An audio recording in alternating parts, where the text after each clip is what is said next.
once again po, let's all stand up. Tayo po lahat tayo muling tumayo. Let's continue to declare who we are in Christ. Sige po, sabay-sabay po yung malakas. Praise God. Ayaw mag-ano.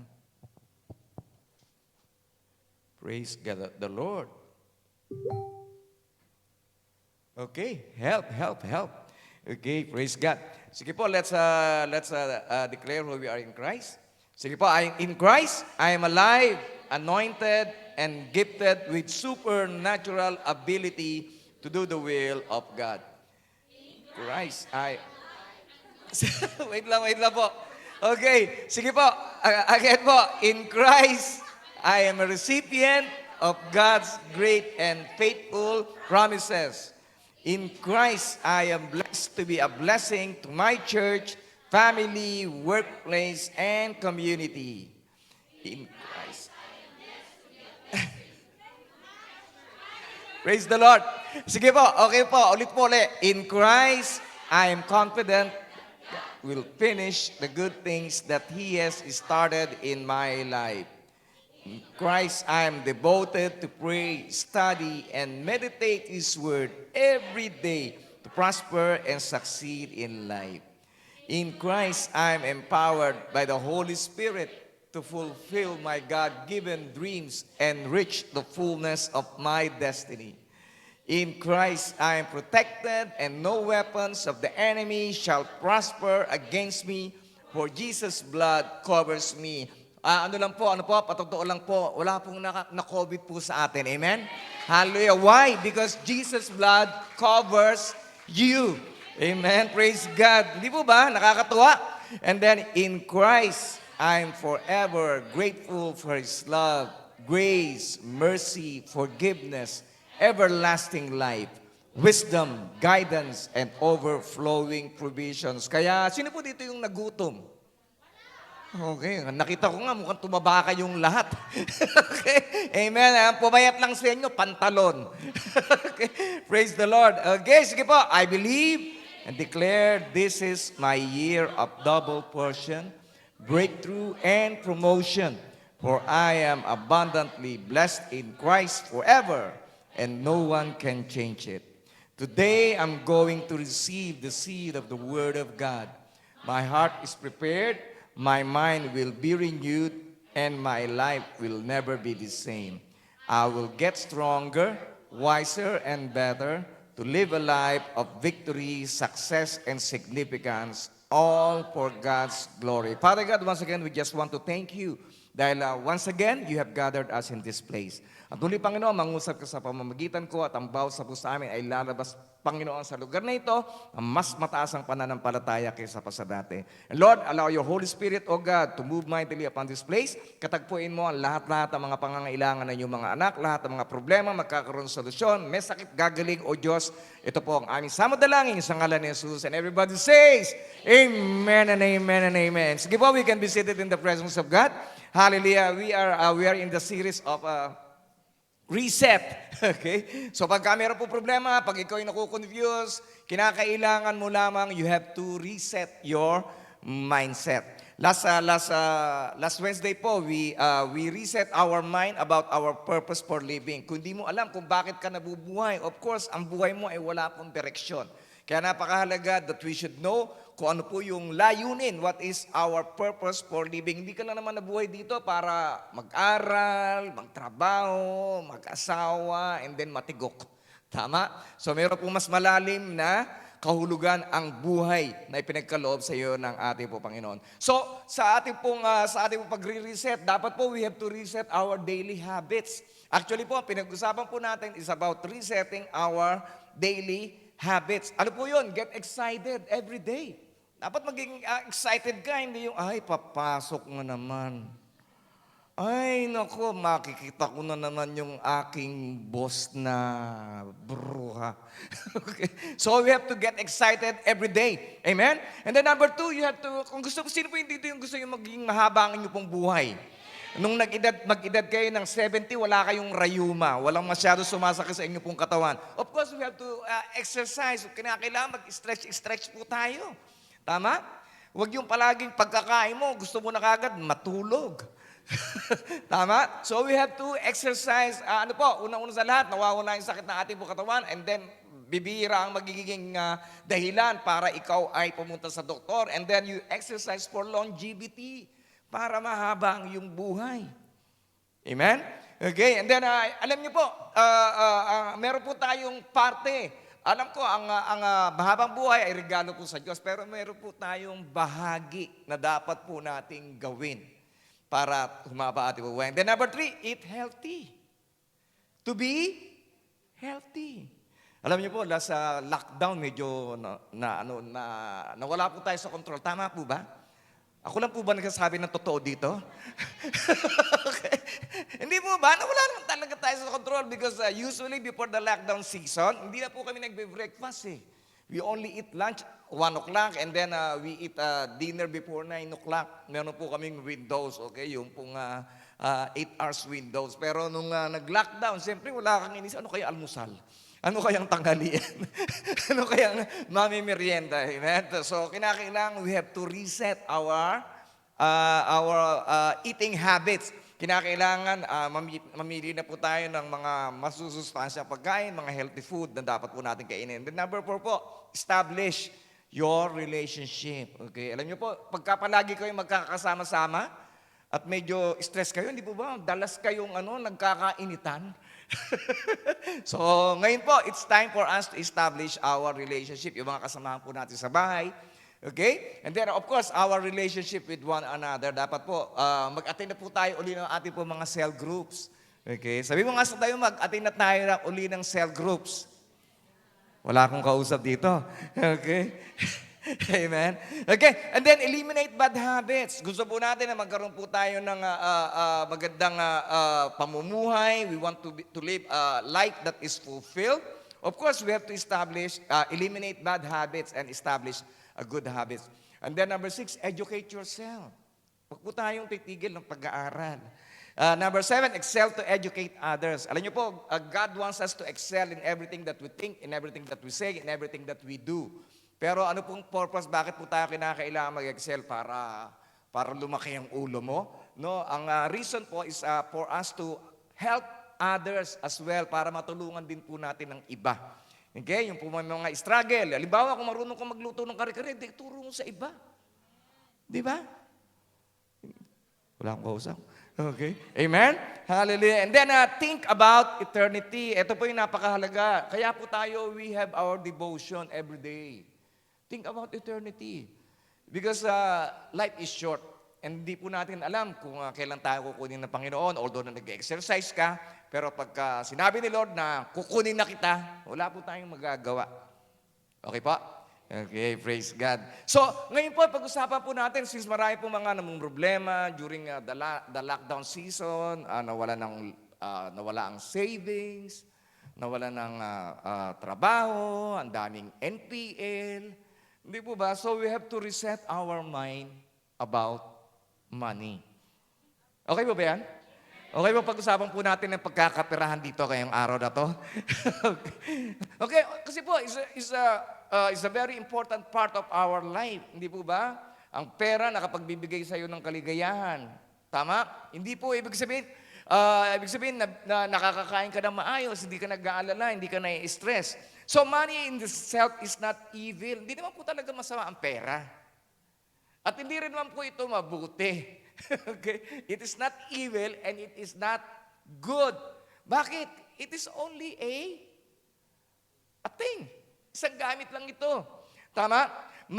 But money can be a blessing. Pero ang pera po pwede pong maging pagpapala po sa atin. And then it can also become a curse. Tama? Pwede rin maging sumpa. Marami pong mga nasisira ang buhay dahil sa sobrang dami ng pera. Nagiging maramot, nagiging sakim, and then magiging pagpapala po sa atin pagka natutunan po natin ang tamang pag-iisip at ang tamang pag-handle ng ating pong salapi. Tama po? Okay po? And then wrong mindset about money will what? Will make you poor. Will make you greedy. Wrong mindset about money will what? will make a lot of problem in your life. But right mindset about money, maybe you can become happier. And then you can become rich pagka na-handle po natin ng ayon sa sinasabi ng Panginoon sa ating pong buhay. So God's portion of blessing in your life is what? Dapat you shall remember the Lord your God, for it is He who gives you power to get wealth. Okay? Alam niyo po, yung pong mga nagtitiwala po sa Panginoon, hindi po kinakapos yan. Tama? Pero yung nagtitiwala po sa tao, ay mainit ang ulo pagka hindi mo nabigyan. Di po ba? Kasi po nakaasa po sila sa tao, pero pagka ikaw ay nakaasa sa Diyos, ay nako, sigurado, hindi ka magugutom. Amen? Sabi po ni Haring David, noon bata pa ako, pero tumanda na ako, wala akong nakita na matuwid, na sumasamba sa Diyos, na nagutom. Kaya sabi sa katabi mo, hindi ka magugutom na muli. Okay, mukha ka nga palaging busog eh. Okay? So, from where does wealth and so, tanong po, saan po ba nanggagaling ang kayamanan? Wealth is kayamanan. Di po ba? Saan po ba talaga nanggagaling? Okay? Saan po nanggagaling yung kapangyarihan? Sa pagkuha ng kayamanan. So, sa Diyos. It's very simple. Hindi po ba nakasulat? Napakalinaw po na sinasabi po dito. So ngayon, ano po yung requirement po ng Panginoon for us to have the power to get wealth? Ang dali lang, ano po? Simpleng-simple.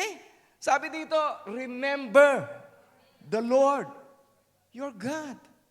On a daily basis, on a weekly basis, on a monthly basis, of course, kung gusto mo talaga na mas mapapadali ang pagbe-bless sa'yo ng Panginoon, ay gawin mong daily. Diba? Araw-araw, paggising mo pa lamang, alalahanin mo na siya, pasalamatan mo na siya sa lahat-lahat ng mga bagay na meron ka, at pasalamatan mo siya sa mga bagay na kahit na wala ka pa, na yung pinapanalangin. Panginoon, alam ko na ang buhay ko hindi mananatiling ganito lamang. Panginoon, alam ko that one day, yung sweldo ko na 10,000 ay gagawin mong 100,000. Panginoon, one day, hallelujah, ako ay hindi lamang naririto sa Macau, ako pa'y magta-travel ng maraming bansa dahil ikaw ay aking kasama. Amen? So that is how we pray. We pray, we pray already what we don't have yet. Dahil ikaw ay nagtitiwala sa Panginoon, nagpapasalamat ka na parang natanggap mo na yung pinapanalangin sa Panginoon. Di po ba yun po yung pananampalataya? Faith is a substance of things we hope for, a product of things unseen. So yung mga bagay na hindi mo pa nakikita, pinagpapasalamat mo na yun para iyong matanggap. Amen? Hallelujah. Praise God. And then, remember God. Tandaan po natin palagi, remember God is your source. Hindi po yung employer po natin. Hindi po ang Macau. Okay? If God is your source, kahit na umuwi ka sa Pilipinas, bumalik ka na sa maliit mong baryo, ikaw ay pagpapalain ng Panginoon. This is the law of ownership. Your salary is not your source. Tandaan niyo po, okay? Saving is not your security. Ay, marami na ako ipon. Okay, ang ipon po nauubos. Tama? Bakit? Kasi hindi ka nakadikit doon sa source. Kaya po, nauubos. So, but when God is your source, even when you lose your job, pagka ang Diyos ang pinanggagalingan ng if He is your source, pag nawala ka ng trabaho, ay siguradong magbubukas ang pintuan ng mas magandang trabaho sa iyo. Amen? Nawala ka ng ipon, sigurado, ibabalik ng doble-doble ang nawala sa iyo. Amen? Why? Because you are connected to the source. Amen? Kaya po, nakakatuwa po yung patotoo ni Jerry kanina. Hindi po ba na walang po siya ng work, and then yung mga 3 trabaho na in-applyan niya, nag-back out lahat. Okay? Pero God is His source. Alam niyo po, kaya po, ang nagbigay po ng magandang trabaho ang Panginoon sa kanya pong buhay. Amen? Hallelujah. Praise the Lord. Kaya po wag po tayong matatakot dahil ang Diyos, pagka ang Diyos ang ating pong source, ay siguradong kahit kailanman hindi ka na matutuyot. Kailanman hindi ka na mawawalan ng pera. Amen? Hallelujah. Hindi ka na mawawalan ng provision dahil ang Diyos ang iyong source. Okay? Sabi dito, from Him, sino yun? Sa Diyos. From Him, all things originate. Sa Kanya po lahat, galing ang lahat ng bagay. And through Him, sa pamamagitan po niya, all things live and exist. Kaya ikaw ay nabubuhay. Kaya tayo ay nabubuhay. Bakit? Dahil sa Kanya. And to Him are all things. Okay? Directed to Him be glory and honor forever. Amen. Pagka yan po ay pumasok po sa ating pong isipan na hindi po pala tayo yung may-ari, ay siguradong pagpapalain ka ng Panginoon. Amen? Kaya po lahat po ng mga bagay na ating po tinatanggap ay ating pong pinagpapasalamat sa Kanya. Our giving, our tithes and offering is a way of our giving, our thanksgiving and gratitude unto Him. Yun po yung pamamaraan po natin para siya ay pasalamatan natin sa lahat ng mga bagay na ating pong natatanggap. Okay? So alam niyo po ba yung pera? Hindi naman po talaga sa inyo yan yung hawak niyo yung pera. Nandiyan dyan na yan bago ka pa lamang ipanganak. Tama po? Okay? Kung sinibitin ng anak ka, meron kang hawak na one pataka. Wala. Hindi po ba? And then it's not yours even after you're gone. Hindi mo dadala yan. May iwan yan. Okay? Kaya nga po may nahanda po natin, dapat, saan ba mapupunta yung aking sapatos na luma pagka ako'y namatay? yung aking palda. Okay? Di ba ba? You leave your will, okay? So saan mo pupunta yung aking cellphone? Kasi po, hindi po natin madadala po yan eh. Tama po? Actually po, ano po yung sabi ni Bait kanina, tayo ay nag-iimbak, we are investing in the kingdom of heaven, treasures in heaven. Actually po, the thing that we are investing, yung ating pong damdamin. Pag tayo nagbibigay, do you think God will be glorified kung ikaw nagbigay ng sama naman ng loob mo? Kasi mahangot ka, yun na nga. Hindi po ba? What God honors, yung ating pong ugali. Di ba nagbigay ka with gratitude? Yung meron ka pasasalamat, yung nakangiti ka, nung nagbigay ka sa Panginoon. That is how we pleases God. At alam niyo po ba, pag natuwa pong Panginoon sa ating pong mga kaloob, of course, He will give you more. Amen? Amen po? Amen. Of course, kaya yung ating nga po mga employer, di ba, pag natuwa sa trabaho nyo, di ba, binibigyan kayo ng bonus. Binibigyan kayo ng additional na trabaho. Okay? Ito, masipag to, bigyan ko pa ng maraming trabaho. Amen? Okay? So ano po dapat po natin gawin? What do we need to do? We have to honor God first. Tandaan po natin palagi, if we want our relationship to be better, we have to honor God first in our relationship. Kung gusto po natin ang ating pong oras ma-maximize, we have to honor God first with our time. If we want our finances to be multiplied, we have to honor God first with our finances. Po, what you sow is what you will always reap. Kung ano ang iyong tinanim, ay yun palaging aanihan. Alam mo, nakakalungkot po iba mga tao, gusto mag-withdraw, wala naman pong in-invest, wala naman pong diniposit. Tama po. Nung kapos na kapos, hindi po ba, ay, Diyos ko, tulungan mo ako. Hindi po ba? Pero wala naman po silang diniposit. Tama?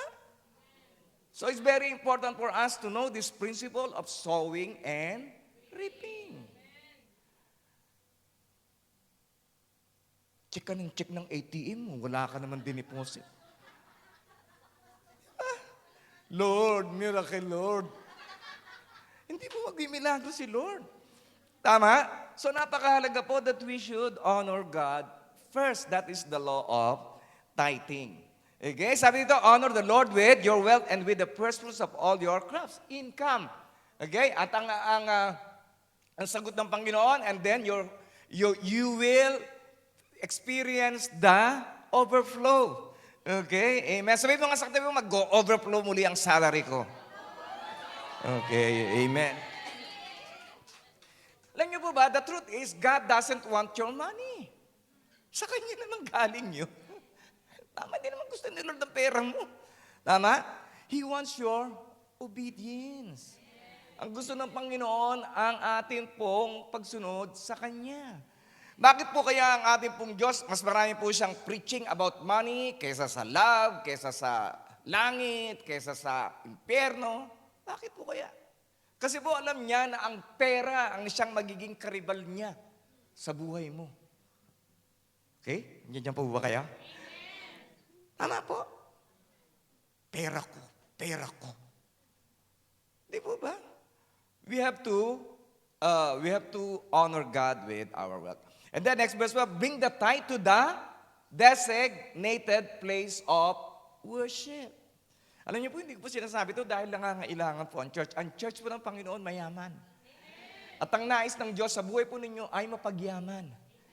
Kaya po natin ilalatag ang mga katuroang ito para maranasan ninyo ang pagpapala ng Panginoon sa inyo pong buhay. Alam niyo po, I will never share this kung hindi po namin naranasan. Nilalakaran po namin to, nilalakaran po ng aming po mga anak, mga bagay na to. Even those times na kami po'y kapos na kapos. Na parang minsan pinagdududang, totoo kaya ito? But we keep on giving our tithes and our offerings. Yun po pala is, ano lang po pala yun, pagsubok. Okay? Kung hanggang saan ka talaga magiging tapat sa ating pong Panginoon. Amen? Hallelujah. So, we are to give your tithe. Of course, designated place of worship. Saan ka nagwo-worship doon? Hindi yung kung saan mo pinadadala. Hindi yun, mahirap yung church na yun, doon ka padadala. No, hindi. Kung saan ka, ikaw ba kung kumain ka sa Jollibee, magbabayad ka sa McDonald's? Ano po? Amen? So, sundin po natin. Ito po yung sinasabi po ni Lord eh. Hindi po ito gawa-gawa ko lamang. Tama po, designated place of worship, the place the Lord your God chooses His name to be honored. Doing this will teach you always to fear the Lord your God. Okay? Pagka ginawa po natin ito, natuturuan po tayo na mas lalo po tayong matakot. Ano po yung matakot? Ibig po sabihin, matakot kang malayo sa iyong source. Yan po yung tinuturo po ng verse na ito. So what is the purpose of tithing? Unang-una sa lahat, you are grateful for the past. Marunong ka magpasalamat dahil doon sa mga nakalipas. And then the second one is you are trusting Him in the present. Ikaw ay nagtitiwala sa ngayon. Panginoon, pag nag-tithes pa ako, maliit na lang ito. Pero nagtitiwala ako sa iyo, Panginoon, na isusupply mo ang lahat-lahat ng aking mga pangangailangan. Amen? Then number 3, believing God will take care of your future. Ama po? When you are giving your tithes, hindi po ba? Nagtitiwala ka, Panginoon, itong pangako mo. Sinabi mo, subukan kita. Sinusubukan kita, Panginoon. Ako'y naniniwala that one day, yung aking mga pangarap ay masusunod dahil sa aking pagsunod sa iyo. Amen? Hallelujah. Praise the Lord. Then sabi dito, sa malaki dito, sa CEV version, po, sabi dito, I am the Lord all-powerful and I challenge you. Challenge ko kayo. Okay? You put me to the test. Bring the entire 10% into the storehouse, a church, so there will be food in my house, then I will open the windows of heaven and flood you with blessing after blessing. Amen. Hindi po isang blessing. Sabi dito, blessing after blessing. Amen. Alam niyo po, during the lockdown season, meron pong magandang nangyari sa aming pong finances.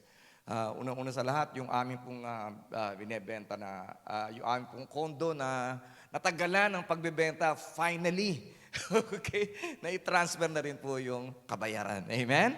Hallelujah. Kaya po nakakatawa, ang aking pong anak, hindi po ba, he's a new job na.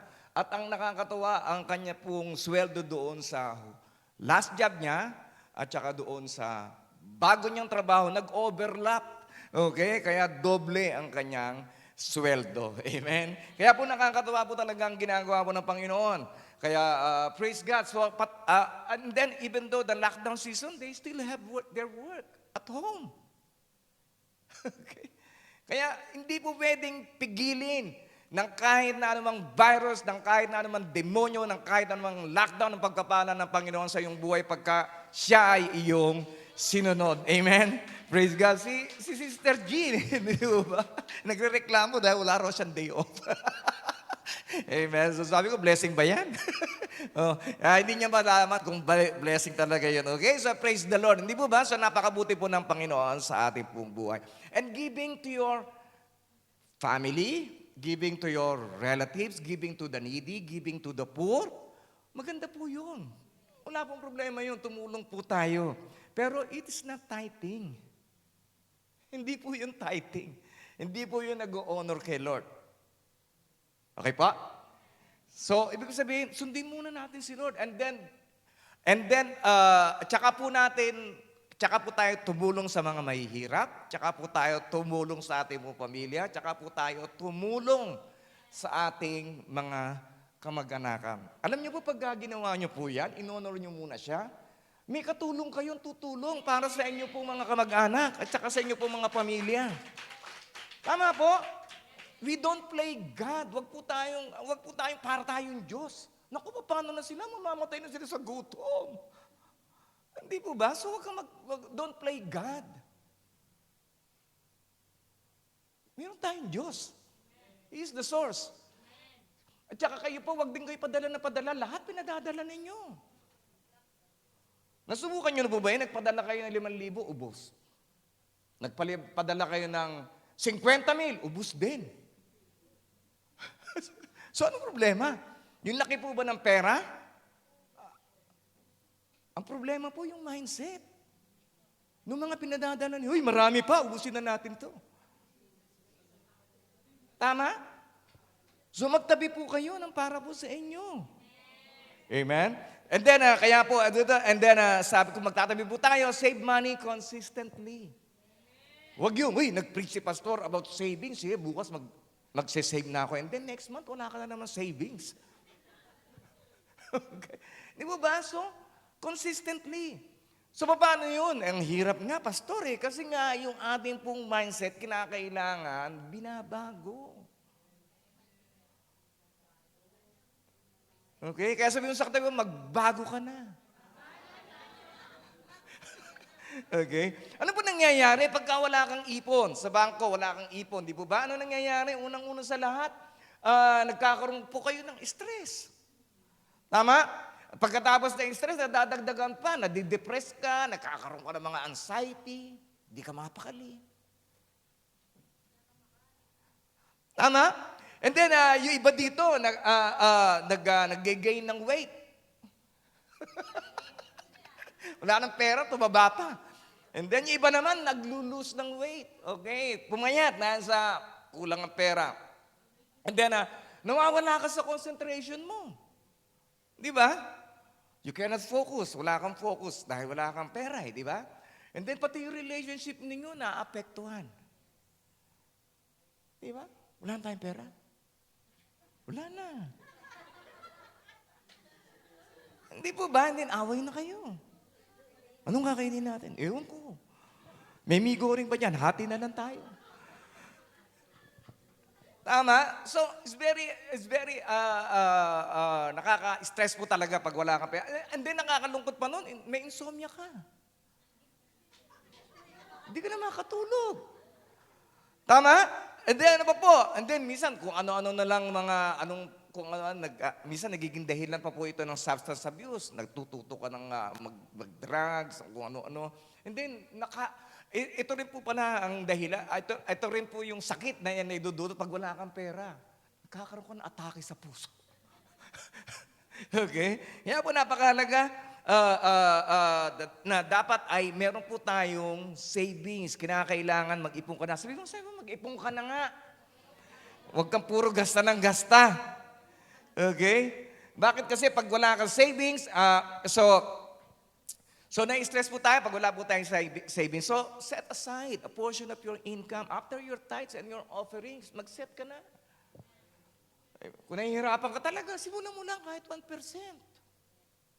Dagdagan mo, and then 2%. And then 3%. Okay? Kahit na, paano yun? Wala naman akong bank account. Okay? So, wala naman ako account sa bangko. So, simulan mo lang kahit yung maliit na sapatos. Marami ka naman sapatos na binili. Di ba yung kahon ng sapatos? Di ba? Simulan mo doon. Butasan mo ng konti. Hulugan mo ng 10. Di ba? Tapan mo ha, para hindi bukas ka ng bukas. Okay? Simulan mo. And then, magugulat ka na, ay, nakakaipon na ako. Gawin mo nga araw-araw. Kahit piso, 5 piso. Hindi naman po yung ipon eh. Ano yun po yung ni-establish po natin dito? Ito yung habit. Pagka nagawa mo na yan ng 40 days, tumitibay na yung habit mo. Hanggang sa magawa mo na yan, palagi, hanggang sa naging consistent ka na. Okay po ba yan? Sige nga, sabihin sa akin, gagawin ko yan. Okay, pahiram ng kahon ng sapatos mo. Okay? Nakakalungkot. Alam niyo po ba, ang mga Japanese, ang tinatabi po nila, 25%. Ang European, 18%. Ang Pilipino, 0%. Okay. Hindi po ba? Kasi po mali po yung ating pong mindset. Hindi lang naman po kayo, ako rin po, yan din po nasa isip ko. Sayang naman kung pera na, hindi ko pa naggastos sa sarili ko. Iba lang ang makikinabang. Di ba? Di ba yung, sabi mo, di ba yan ang nasa isip mo? Tama? So, it's very important for us to save money consistently para maging habit po natin ito. Amen? That is the law of investing. And then, praise the Lord. Ayaw. Okay. Uy. Nawala ulit, di ba? Praise the Lord. Okay, siguro kailangan ko nang bumili ng panibagong Dave, tulong nga, ayaw ding gumana dito. Okay, so kahit na doon na lang, hindi rin po pwede. Okay, praise the Lord. Talagang nagbakasyon ng husto itong Ayun! Praise God, kailangan talaga ni Dave. Okay? Dito ko na lang kaya sa tabi ko, Dave. Okay. Sabi the wise man saves for the future. Kaya maging matalino na po tayo, magtabi po tayo para po sa ating po kinabukasan. Alam niyo po, hindi lamang po tayo yung natututo. Pagka nakita ng mga anak ninyo na ginagawa ninyo yan, gagawin din ng mga anak po ninyo. Diba? Dapat we must become tayo po yung maging, tayo po yung maging simula ng example ng mga pagbabago ng ating pong pamilya. Hayaan mo na ikaw yung maging unang milyonaryo sa pamilya mo. Amen? At susunod na yung mga anak mo. Pero saan po natin sisimulan? Sa pagtatabi. Sa pag-iipon. Okay po ba yan? Okay, praise God. Bakit po? Unang-una sa lahat, hindi naman kayo, you will not stay here permanently. Tama? One day, uuwi rin po kayo. At ganun din kayo, pagka nag-iipon kayo, of course, meron kayong pinagpaplanuhan. Anong gagawin ko sa ipon ko pagka ako'y umuwi na ng Pilipinas? Hindi yung pagka nandudod kayo, tsaka kayo matataranta. Ay, anong gagawin ko? Paubos na yung pera ko. Ngayon pa lamang ay dapat na pinagpaplanuhan niya. Alam niyo po, meron po mga tao na kahit kailanman hindi po yayaman. Palagi po magiging mahirap. Sino po yung mga taong yun? Unang-una sa lahat, they think money is evil. Inisip nila ang pera, ay naku, masama yan. Okay? Hindi po masama ang pera. The love for money is the root of all evil. Hindi po yung pera. Okay? Kaya kung metang po kayo sa pera nyo, okay po ako, malaki po ang bulsa ko. Okay? Hindi mo ba? So don't think money is evil. Okay? And then number two, ano po? Naiinggit ka doon po sa blessings ng iba. Celebrate their blessings. Diba? Palagi mo isipin, nauna lang sila, kasunod ka na. Okay? Sabi mo sa akin, nauna lang sila, kasunod na tayo. And then number 3, yung pong palagi naghahanap ng excuse. Okay, ay naku, hindi naman ako yan. Tatay, lolo ko mahirap. Nanay ko mahirap. Ang tatay ko mahirap. Hindi, kami mahirap din kami. Kaya anak ko, magiging mahirap din yan. Hindi mo ba? Ang sweldo ko, late lang. Wala ko nireklamo. Ang bahay ko, mahal-mahal. Taas-taas pa ng singil sa akin sa kuryente. Hindi ba? So, huwag ka nang humanap ng mga excuse. And then those who think na, ay, swerte lang yung mga yan, kaya umasenso. Okay? Then number 5, those who doesn't want to learn about finances. Yun po mga tao na ayaw matuto sa about money. Okay? Alam lang natin, alam niyo po, alam na natin noon, gumasta. Amen? Pero ngayon dapat marunong rin po tayong mag-budget. So those who doesn't believe in the principles of the Bible, yung mga hindi po naniniwala sa prinsipyo ng Biblia. At saka ano pa po? And those who doesn't want to save. Yung ayaw na mag-ipon o mag-impok. Okay? So money that comes easily disappear quickly, but money that is gathered little by little grow. Okay? Kaya wag po tayo magmadali. Wag po yung gusto agad natin, maging one day millionaire po tayo. Alam niyo po ba yung nananalo sa mga loto, nananalo sa mga sweepstakes, nananalo sa mga ng malalaking pera, ng mga milyon? Nauubos din kaagad. Bakit? Kasi madaling dumating, madali ring nawawala. Kaya kaya pa hindi binibigay ng Panginoon sa iyo yung pinagpe-pray mo na malalaking halaga. Bakit? Kasi nais ng Panginoon na ikaw ay pagkatiwalaan niya muna doon sa maliliit. Okay? At kung meron po tayo mga utang, if you're in debt, set up a repayment plan. Bayad po tayo. Utang. Saan po natin simulan? Halimbawa, kung marami kang utang, merong maliit, merong medium, merong malaki. Simulan mo muna doon sa maliit. And then doon sa pangalawa, sa medium. And then doon sa malaki. At pagkatapos doon, huwag ka na uling mangutang. Sige, bibigyan mo sabi mo, please lang. Okay? Please lang. Okay? Because the foundation of financial independence, financial security is being out of debt. Yung wala kang utang. Alam niyo po, dumating din po kami dyan. Laki po ng utang po namin. Lampas ulo rin yung aming po utang. Credit card, max out.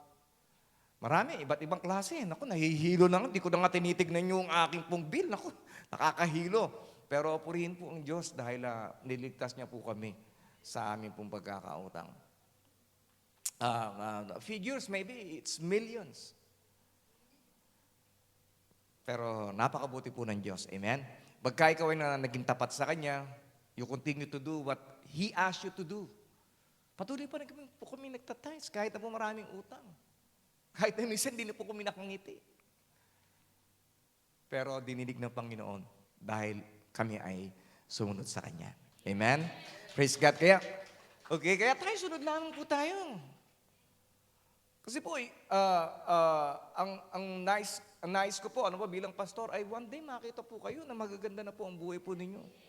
That you are not only spiritual, but you are financially stable sa inyo pong buhay. And it can only happen pagka sumunod po kayo.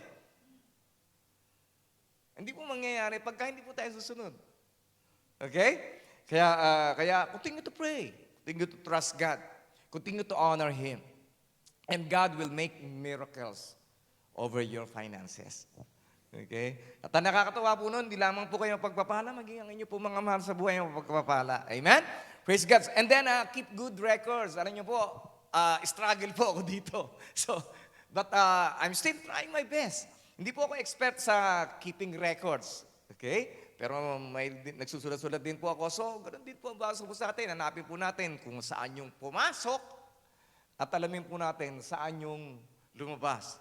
Kung ano yung ating pong kinita at kung ano rin yung ating pong ginasta.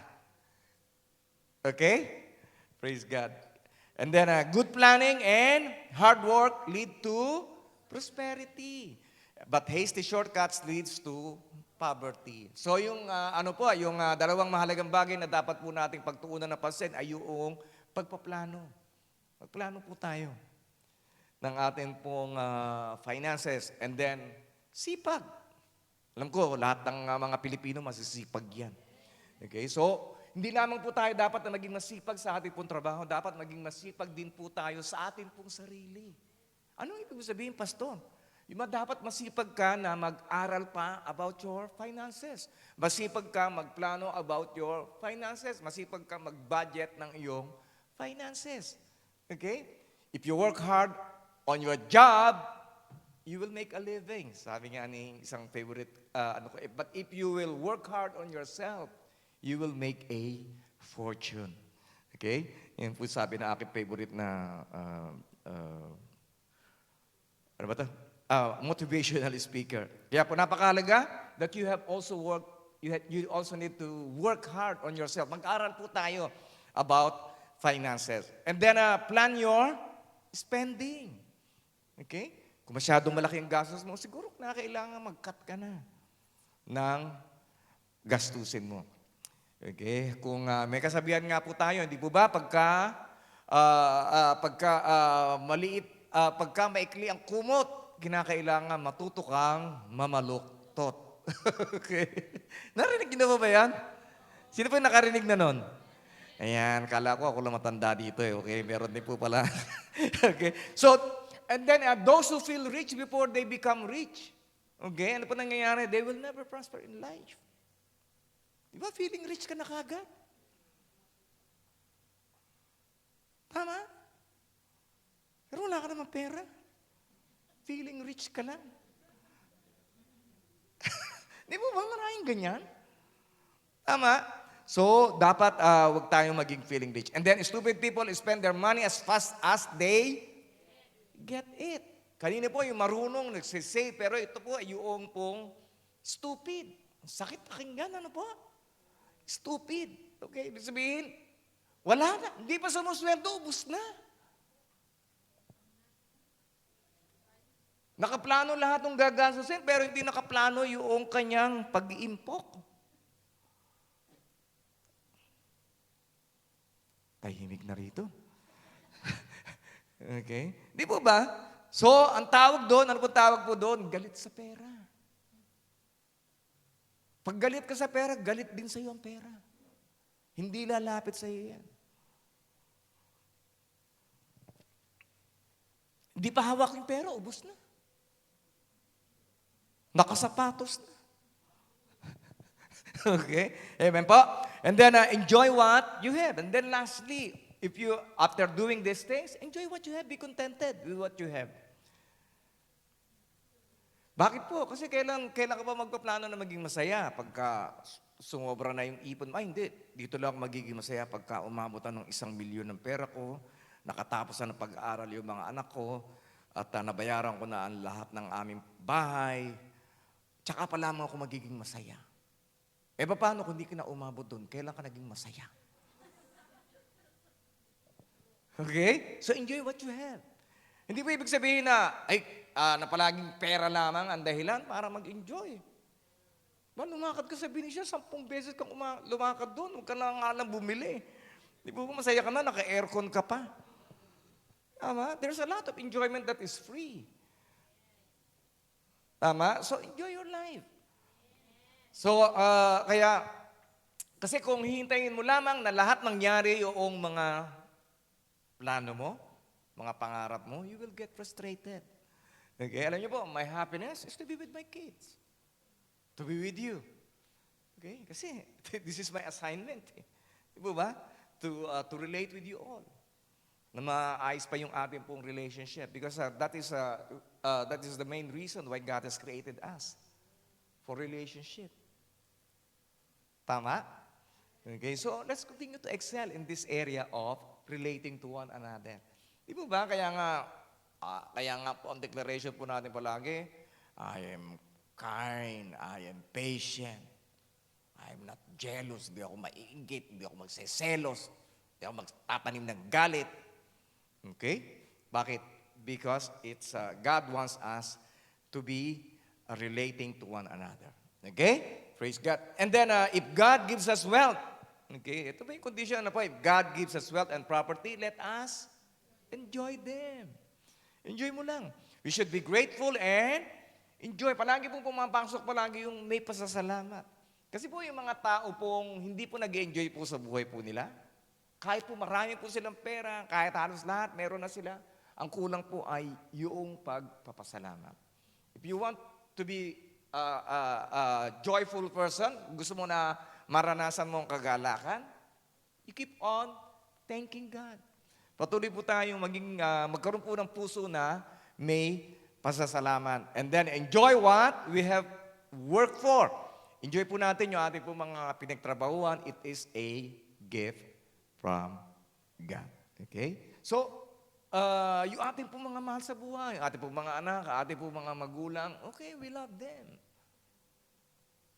Huwag naman lahat, di ba ba? You also have to take care of yourself. Kasi kung hindi mo ingatan ang sarili mo, paano na rin sila? So you have to take care of yourself. So ito po yung kaibahan, ano po?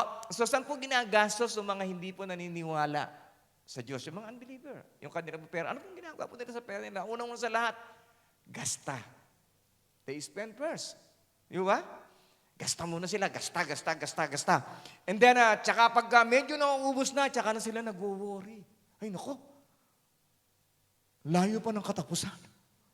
Paubos na. Di ba ba? And then, ikatlo, then repay. Kasi nangutang. Nagbabayad ng utang. And then, ikaapat, tsaka pa lamang maiisip magtabi. Di ba? Pag naubos na, susunod nga, mag-iipon na ako. Di ba ba? Hello, nakaka-relate po ba, Kat? Okay. Hindi ba pagkapaubos na, tsaka nakaisip mag-ipon. And then, ikalima, tsaka maaalala ang Diyos. Ay, dapat nagbibigay lang ako sa gawain ng Panginoon. Ano po? Sabi mo, buti na lang, hindi tayo yun. Okay. And then, pero ano po ba yung pag-iisip na binibless po ng Panginoon? Unang-una sa lahat, we dedicate our finances unto God.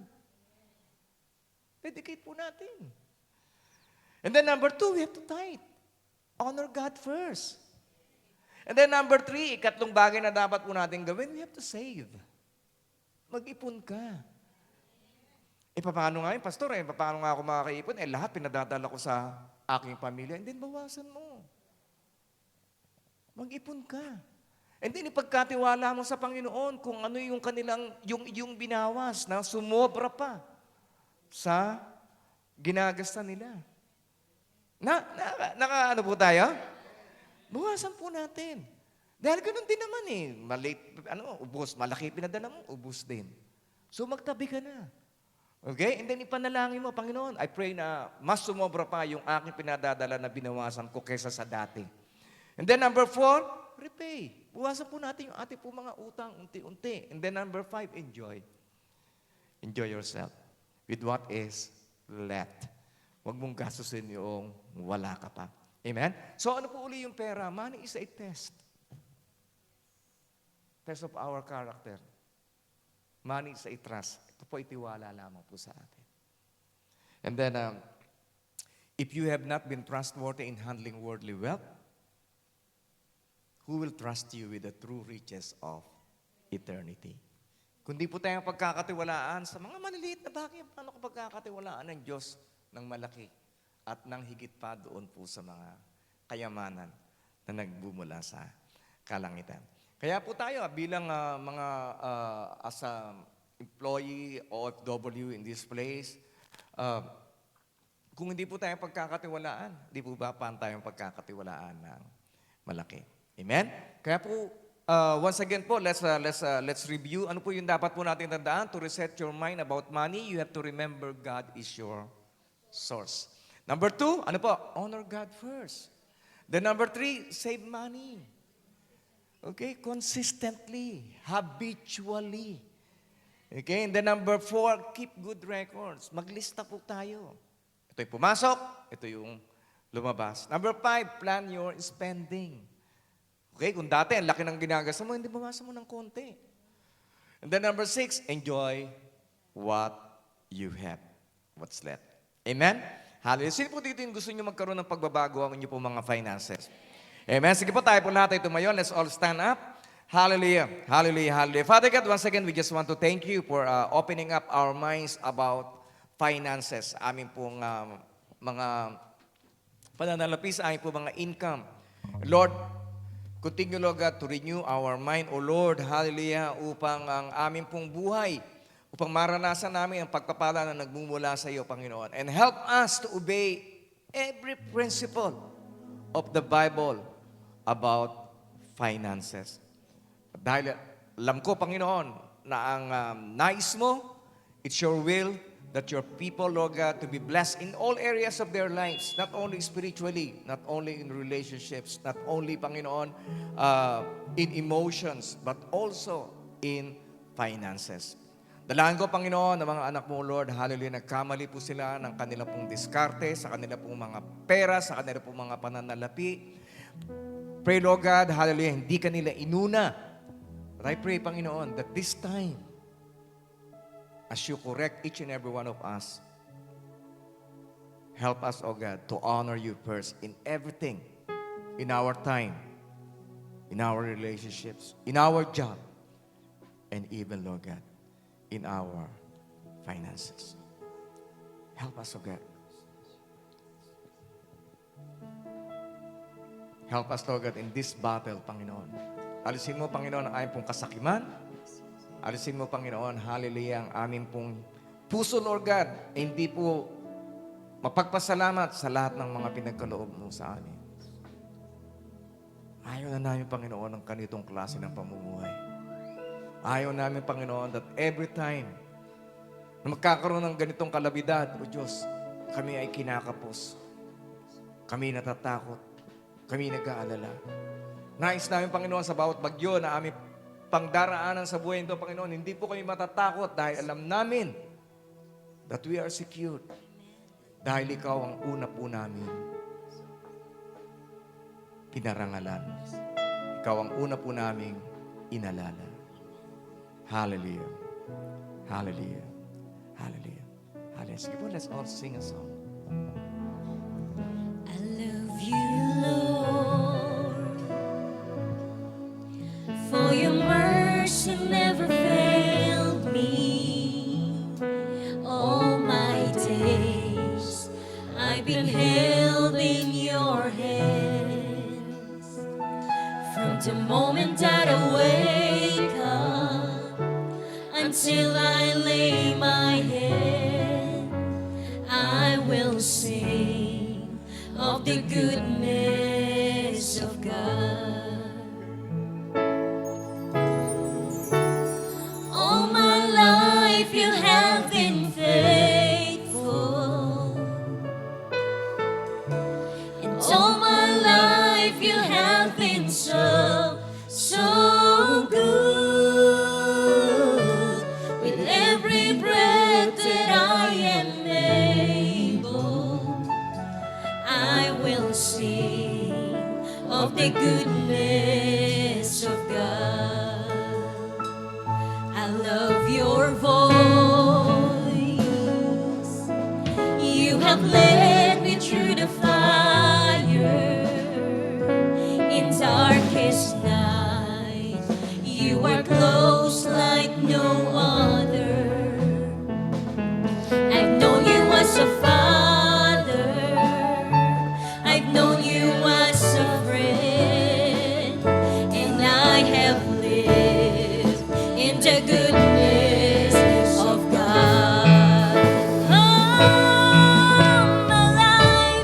All my life, you have been faithful. And all my life, you have been so, so good. With every breath that I am able, I will sing of the goodness of God.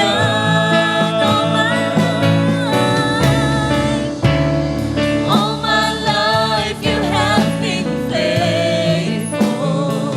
Yes, you are, Lord. And all my life you have been so, so good. With every breath that I am able, I will sing of the goodness of God. Hallelujah. Kapatid, kung ito ang kauna-una pagkakataon na nakarating ka sa ganitong gawain, nais ko lamang ipabatid sa iyo na wala kaming reliyon na tinataas dito. Ang tanging tinataas lamang namin ay ang pangalan ng Jesus na nagsabing siya lamang ang daan, ang buhay at ang katotohanan at walang makaparoroon sa Ama kundi sa pamamagitan niya lamang. Tayong lahat ay nagkasala. Walang kahit na sino man dito sa ating sa atin na makapagsasabi na hindi tayo nagkasala. Lahat tayo nagkasala. At hindi nakaabot sa kaluwalhatian, sa pamantayan, sa standard ng Diyos.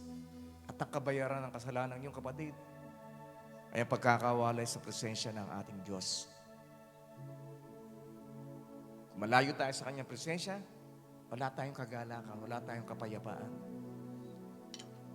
Wala tayong biyaya, wala tayong pagpapala. Wala tayong kapatawaran. Gayon na lamang ang pag-ibig ng Diyos sa iyo, sa akin at sa ating lahat na narito, pinagkaloob niyang kanyang kaisa-isang bugtong na anak na si Jesus, na kung sino man ang manampalataya, hindi na mapapahamak, bagkus magkakaroon pa ng buhay na walang hanggan sa kalangitan. Kaya kung ikaw ito kapatid, just repeat a simple prayer of acceptance. Mararanasan mo ang kanyang kabutihan, kanyang kapatawaran, kapayapaan, biyaya, pagpapala na hindi mo pa nararanasan sa iyong buhay. This is you, just repeat this simple prayer of acceptance. Panginoong Jesus, Panginoong Jesus, ako'y lumalapit sa iyo. ako'y lumalapit sa iyo. Nagpapakumbaba, Nagpapakumbaba, humihingi ng kapatawaran humingi ng kapatawaran sa lahat ng aking mga kasalanan. sa lahat ng aking mga kasalanan. Mula nang ako'y isila Mula nang ako'y isila hanggang sa pangkasalukuyan. hanggang sa pakasalukuyan. Hugasan mo ako Hugasan mo ako ng banal mong dugo. na banal mong dugo. Binubuksan ko ang aking puso. Binubuksan ko ang aking puso. Pumasok ka Pumasok ka mula sa araw na ito. mula sa araw na ito. Ikaw na aking maging Panginoon, Ikaw na aking may Panginoon, tagapagligtas tagapagligtas at hari at hari ng aking ng aking buhay. buhay. Ako na lang po mananalangin, Panginoon, kilala mong bawat sa o Diyos na isinuko ang kanila pong buhay sa iyo. Kilala mo, Panginoon, mga anak mo, Lord God, na muling idinedicate ang kanilang buhay sa iyo. Patuloy ka pang magpakilala sa bawat isa, o Diyos, sa mas malalim, biblical at personal na kaparaanan at maranasan nila, o Diyos, ang iyong paghipo, ang iyong pag-ibig, ang iyong pagkalinga sa kanila. Ano man po ang kanila pong mga pangangailangan, o Diyos, katagpuin mo, o God. Kagaligan sa sakit, panibagong trabaho, promotion, whatever it is, O Lord, I just pray sa kanila pong mga panalangin sa mga sandali.